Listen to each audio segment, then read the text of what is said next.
Subscribe and share my channel Sudarsana. ఓం శ్రీకృష్ణ పరబ్రహ్మణే నమః. శ్రీ గురుభ్యో నమః. శ్రీమద్భగవద్గీత 18వ అధ్యాయము మోక్ష సన్యాస యోగము 6వ శ్లోకము. శ్రీ భగవానువాచ యాతాన్యపి తు కర్మాణి సంగం త్యక్త్వా ఫలాని చ కర్తవ్యానీతి మే పార్థ నిశ్చితం మతముత్తమం. ఏతాన్యపి తు కర్మాణి సంగం త్యక్త్వా ఫలాని చ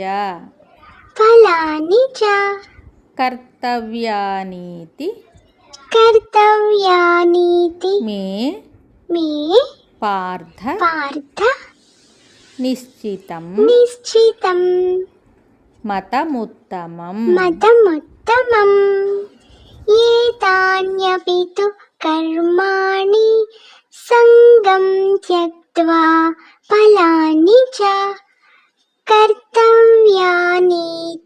మే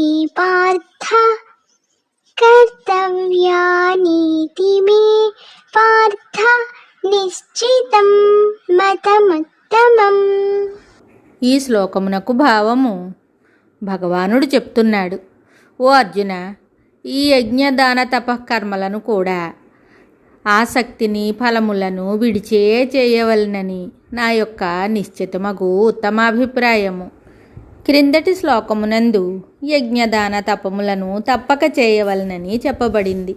అయితే వాటిని ఏ ప్రకారముగా ఆచరించవలేనో ఆ పద్ధతి ఇక్కడ తెలియజేస్తున్నారు. ఆయా కర్మలను అసంగముగా ఫలాపేక్షను వదిలి చేయవలనని చెప్పబడింది. సంగముతో చేయుట వలన, నేను కర్తాను అభిమానముతో చేయుట వలన, ఫలములను కోరుట వలన కర్మ యొక్క పవిత్రత తగ్గిపోతున్నది.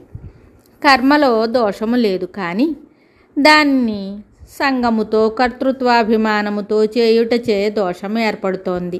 కాబట్టి ముముక్షువులు అసంగముగా ఫలాపేక్షారహితముగా ఆ తపోదానాది పుణ్యకార్యములను ఆచరించవలెను. తన ఈ అభిప్రాయమును గూర్చి ఇది నిశ్చయింపబడినది, శ్రేష్టమైనది అని భగవానుడు తెలిపినందువలన దాని మహత్తర శక్తి ఉపాదేయత్వము వెల్లడి అవుతున్నది. ఇది సాక్షాత్ భగవంతుడే బాగుగా నిశ్చయించి చెప్పిన భావము కనుక అతి నిర్దిష్టమై ఉండుటచే విజ్ఞులెల్లరూ దీనిని అనుసరించవలేను. మరి ఒక శ్లోకంతో మళ్ళీ కలుద్దాం. శుభం. Subscribe and share my channel Sudarsana.